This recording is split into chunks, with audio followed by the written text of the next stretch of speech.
नमस्कार छात्रों। आज हम पाठ एक हरि काका का अध्ययन आरंभ करने जा रहे हैं। इस पाठ के लेखक श्री मिथिलेश्वर हुए हैं। मैं डॉक्टर रवि, सहायकाचार्य ऋषिकुल संस्कृत महाविद्यालय गुरुग्राम से। आइए पाठ आरंभ करते हैं। प्रस्तुत कहानी लेखक कथावाचक के गांव की कहानी है। इस कहानी के प्रमुख पात्र हरि काका हैं। लेखक ने इस कहानी के माध्यम से धर्म के नाम पर होने वाले अपराध, मनुष्यों में पनप रहे स्वार्थ और उनके लालची स्वभाव को उजागर किया है। लेखक हरि काका का बहुत सम्मान करते हैं। हरि काका उनके पड़ोसी हैं। एक पिता अपने बच्चे से जितना प्यार करता है, उससे कहीं ज़्यादा प्यार हरि काका लेखक से करते थे। लेखक की पहली दोस्ती हरि काका से हुई। काका लेखक से कोई भी बात नहीं छिपाते, खूब बातें करते थे। लेकिन कुछ दिनों से काका ने लेखक से बात करना बंद कर दिया। वे परेशान, उदास और दुखी थे। हरि काका की इस स्थिति का कारण जानने के लिए उनके गांव का परिचय देना आवश्यक है। गांव की कुल आबादी 2,500-3,000 होगी। गांव में 3 प्रमुख स्थान हैं। गांव के पश्चिम किनारे पर बड़ा सा तालाब, मध्य स्थित बरगद का पेड़, पूर्व में ठाकुर जी का विशाल मंदिर, जिस गांव के लोग ठाकुर बारी कहते हैं जिसे गांव के लोग ठाकुर बारी कहते हैं। ठाकुर बारी की स्थापना के संबंध में कहानी प्रचलित है कि कहीं से एक संत आकर इस स्थान पर झोपड़ी बनाकर रहने लगे। वे सुबह शाम यहाँ ठाकुर जी की पूजा करते थे, लोगों से मांगकर खा लेते थे। बाद में लोगों ने चंदा करके यहाँ छोटा सा मंदिर बनवा दिया। जैसे जैसे आबादी बढ़ती गई, लोगों की श्रद्धा भी बढ़ती गई। किसी के यहाँ बेटा हो, शादी हो, नौकरी मिले, कोई भी शुभ काम हो, लोग ठाकुर जी पर रुपए, जेवर, अनाज चढ़ाते। अच्छी फसल होने पर खेत का छोटा सा टुकड़ा ठाकुर जी के नाम लिख देते। लोगों के इस विश्वास के परिणाम स्वरूप अब यह गांव की सबसे बड़ी ठाकुर बारी है। इसके नाम पर 20 बीघे खेत हैं। धार्मिक लोगों की एक समिति है। इसकी देखरेख और संचालन के लिए प्रत्येक 3 साल पर एक महंत और एक पुजारी की नियुक्ति की जाती है। देखिए, अक्सर ऐसा होता है गांव में, ऐसा स्थान होता है गांव के पास में जहां पर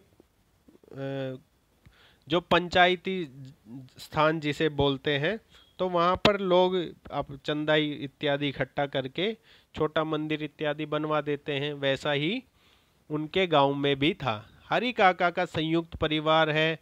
हरि काका 4 भाई हैं। सबकी शादी हो चुकी है, बाल बच्चे हैं। काका की अपनी कोई संतान नहीं है। औलाद के लिए उन्हें 2 शादियां की, लेकिन उनकी दोनों पत्नियां स्वर्ग सिधार गई। काका अपने परिवार के साथ रहते हैं। काका के परिवार के पास कुल 60 बीघे खेत हैं। प्रत्येक भाई के हिस्से में 15 बीघे पड़ते हैं। ये लोग खेती का काम करते हैं। देखिए, चित्र में भी जिस प्रकार से दिखाया गया है, इस प्रकार ही वो रहते थे। काका के तीनों भाई खेती करते थे। काका के तीनों भाइयों ने अपनी पत्नियों को यह सीख दी थी कि काका की अच्छी तरह सेवा करें, समय समय पर खाना दें। कुछ दिनों तक सब सेवा की, लेकिन फिर वे अपने पतियों को अच्छे अच्छे व्यंजन खिलाती और काका को बचा कुचा खाना दे देती। अगर कभी काका बीमार पड़ जाए तो इतने बड़े परिवार में उनकी खैरियत या सेवा करने वाला कोई नहीं था। किसी तरह पुजारी और महंत को काका की इस स्थिति का पता चल गया। महंत उन्हें एकांत में प्यार से समझाने लगा कि पति पत्नी बेटे भाई बंधु सब स्वार्थी हैं। तुम्हारे हिस्से में जब तक 15 बीघे खेत हैं तब तक वे तुम्हारे साथी हैं। जिस दिन उन्हें पता चला कि तुम अपना हिस्सा उन्हें नहीं दोगे, उस दिन वे तुमसे सारे संबंध तोड़ देंगे। इसलिए मैं चाहता हूँ कि तुम अपनी जमीन ठाकुर जी के नाम लिख दो और अपना ध्यान ईश्वर में लगाओ। ऐसा कहने से तुम स्वर्ग को जाओगे और मरने के बाद भी लोग तुम्हें याद करेंगे। अपने उद्देश्य को पूरा करने के लिए महंत ने हरि काका के रहने और खाने पीने का व्यवस्था ठाकुर बाड़ी में ही कर दी। महंत ने उनकी सेवा के लिए 2 सेविकाओं का इंतजाम कर दिया। इधर शाम को जब काका के भाई घर लौटे तब उन्हें इस बात का पता चला। उन्होंने पत्नियों को खूब बुरा भला कहा और काका को वापस लाने ठाकुर बाड़ी चल दिए। भाइयों ने काका से माफ़ी मांगी और समझा बुझाकर घर वापस ले आए। घर पहुंचते ही भाइयों की पत्नियों ने काका से माफ़ी मांगी। उस दिन से वे सब काका की सेवा में लग गए। काका जो भी मांगते वो चीज़ उनके सामने हाजिर हो जाती थी। गांव वाले भी हरि काका की इस घटना से अनजान नहीं थे। जितने मुंह उतनी बातें। गांव के लोग 2 वर्गों में बंट चुके थे। एक वर्ग के लोग चाहते थे कि काका अपनी ज़मीन ठाकुर बाड़ी के नाम लिख दे, तो दूसरा वर्ग, जिसमें हरि काका जैसे आदमी और औरतें पल रहे थे, इसके खिलाफ था। इधर हरि काका के भाई भी उनसे निवेदन करने लगे कि वे अपनी ज़मीन उनके नाम लिख दें। इस विषय पर काका ने मुझसे लेखक अकेले में बहुत देर तक बात की। आखिर में हमने निर्णय लिया कि जीते जी ज़मीन किसी के नाम नहीं करेंगे, चाहे वह अपना भाई हो या महंत, क्योंकि गांव में अनेक लोग ऐसे थे जिन्होंने जीते जी अपनी जायदाद अपने बेटे या भाई के नाम लिख दी और उन सब की हालत कुत्ते जैसी हो गई थी। ऐसा होता है, आजकल स्वार्थी समाज हो गया है।